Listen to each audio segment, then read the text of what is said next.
नीतीश कुमार जो हैं वो विपक्ष के नेताओं को एकजुट करने में लगे हैं और सीधे तौर पे कह रहे हैं कि अबड़ी पटकनी देना है। नीतीश कुमार का जन्मे हुआ है बीजेपी के कोख से। नीतीश कुमार जब अलग हुए थे लालू यादव से, ये सब पोर्टफोलियो बांट रहे थे, मुख्यमंत्री हो गए थे और 6 एमएलए जीत करके आए थे। बीजेपी से समझौता हुआ तो कुछ सीट इनका बढ़ा और सब कर्म कुकर्म हम लोग किए जॉर्ज फर्नांडिस के नेतृत्व में, बड़ी मुश्किल से 7 दिन, और बीजेपी का भी अम्ब्रेला था, 7 दिन के लिए मुख्यमंत्री हुए। फिर दूसरा बार आया तो बीजेपी के ही कृपा से ये मुख्यमंत्री बने और इनका हार में हल्दी लगा। जो चुनावों का मौसम है तो लाजमी है, तैयारियां जोरों पे है। 2024 में लोकसभा का चुनाव होगा।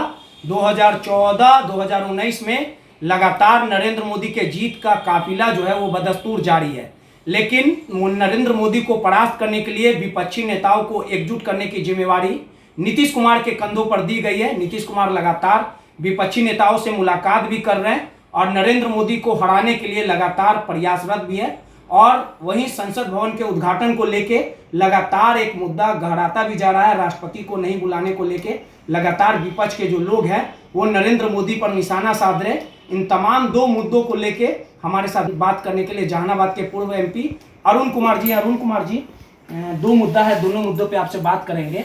नरेंद्र मोदी 2014-19 इस बार 24 का चुनाव है।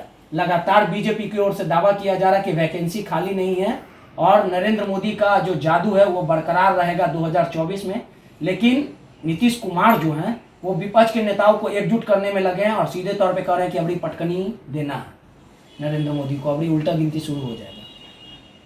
नीतीश कुमार का जन्मे हुआ है बीजेपी के कोख से। नीतीश कुमार का जन्म हुआ है बीजेपी के कोख से। कैसे?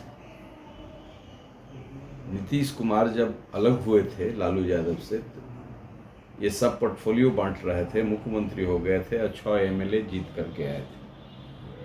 बीजेपी से समझौता हुआ तो कुछ सीट इनका बढ़ा और सब कर्म कुकर्म हम लोग किए जॉर्ज फर्नांडिस के नेतृत्व में, बड़ी मुश्किल से 7 दिन, और बीजेपी का भी अम्ब्रेला था, 7 दिन के लिए मुख्यमंत्री हुए।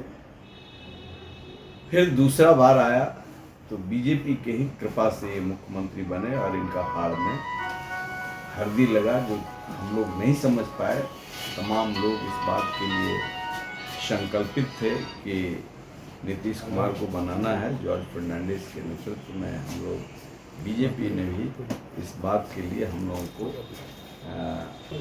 तो निश्चित तौर से एक गंभीर स्थिति रही है कि हम उस सवाल को जानते हैं, बिहार की जनता जानती है कि माइनस बीजेपी नीतीश कुमार कहाँ है। आज भी नीतीश कुमार तिक्रम से वहाँ चले जाते हैं तो लोग क्या कहता है, सुशासन बाबू जंगल में जाकर के मंगल मना। तो जिम्मेवारी कंधों पे, जिम्मेवारी, बड़ी जिम्मेवारी दे दी गई, तब ना अरविंद केजरीवाल, राहुल गांधी कर्नाटक जो चुनाव में जीते, मुख्यमंत्री के शपथ ग्रहण समारोह में गए, सब नेता से तो मिल रहे हैं, तो बड़ा नेता हो गए, पद बढ़ गया, तब ना जिम्मेवारी दिया जा रहा है। सब जगह मिल रहे हैं और इनको बैठा दिया जा रहा है सबसे कॉर्नर में, पेनल्टी कॉर्नर के लिए, पेनल्टी कॉर्नर के लिए कॉर्नर में बैठा दिया जा रहा है, तो है नहीं। कुछ कर पाएंगे विपक्षी नेताओं से जो मिल रहा है? कुछ हो पाएगा? कुछ नहीं होगा। ये ऐसे आदमी को, विपक्ष थोड़ा मजबूत होता है, लेकिन ऐसे आदमी को जिनके बारे में लोग जान गए हैं, समझ गए हैं, और जिनकी पूरी असफलता की कहानी है, पूरी असफलता की कहानी देश जानता है और सारी पार्टियां भी जानती है। गए थे लालू यादव जी इनको लेकर के सोनिया गांधी से मिलवाने, तो भेंट भी नहीं हुई थी।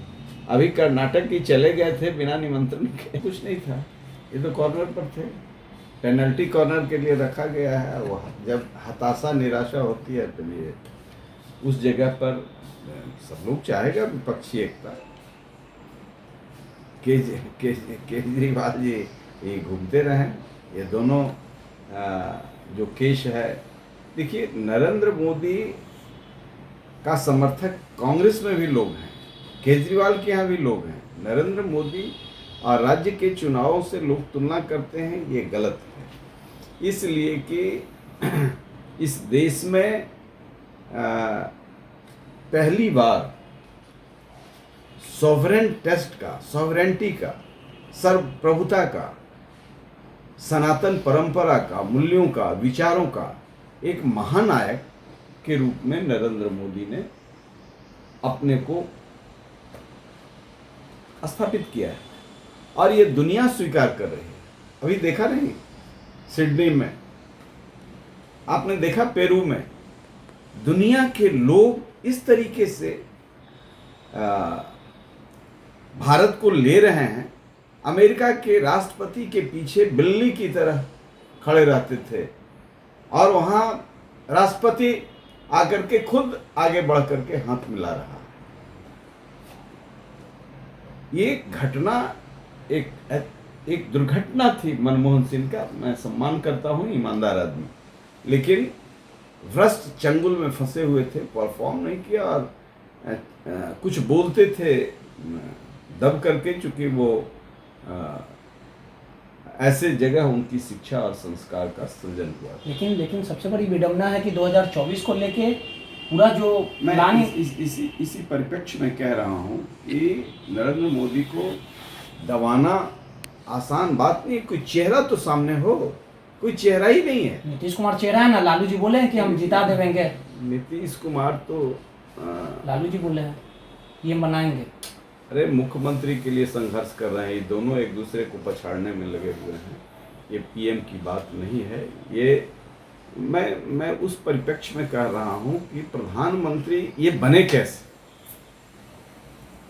जब मनमोहन सिंह प्रधानमंत्री थे तो आपको याद होगा, इन्होंने जाकर के ब्रिटिश पार्लियामेंट को कहा, it is you who made us civilised. इससे बड़ा दुर्भाग्यपूर्ण कोई दुर्घटना हो ही नहीं सकती थी। और इस दुर्घटना के वजह से जिस पंजाब से एक व्यक्ति, नौजवान, जालियांवाला बाग कांड के बाद जाता है ब्रिटिश पार्लियामेंट को, 4 साल, 14 वर्ष का नौजवान उधम सिंह 18 साल की उम्र में जाता है और ब्रिटिश पार्लियामेंट को बम्बार्ड करके आगाह करता है पूरे ब्रिटिश समुदाय को, यूरोपियंस को, कि ये मत समझना कि जालियांवाला बाग कांड से इतने लाखों लोग मरे, हजारों लोग, तो उनके मरने से देश ठहर गया है। लाखों उधम सिंह जिंदा है। उस देश का विरासत, इतना मजबूत राष्ट्रीय विरासत को उसी प्रदेश का प्रधानमंत्री जाके कहता है, it is you who made us civilised. आप नहीं होते तो हम सभ्य नहीं होते। सभ्यता के उस इतिहास को हिमालय की तरह, हिमालय की ऊंचाई देने का काम नरेंद्र मोदी ने किया है। एक सवाल और है, और ये कारण है कि नरेंद्र मोदी का मुकाबला कोई नहीं कर पा रहा है। सीधे तौर पे अरुण कुमार जी थे, उनका मानना है कि 2024 में जो लोकसभा का चुनाव होगा, नरेंद्र मोदी के सामने कोई टिक नहीं पाएगा, नीतीश कुमार कुछ नहीं कर पाएंगे। रोहित, दर्श टीवी, पटना।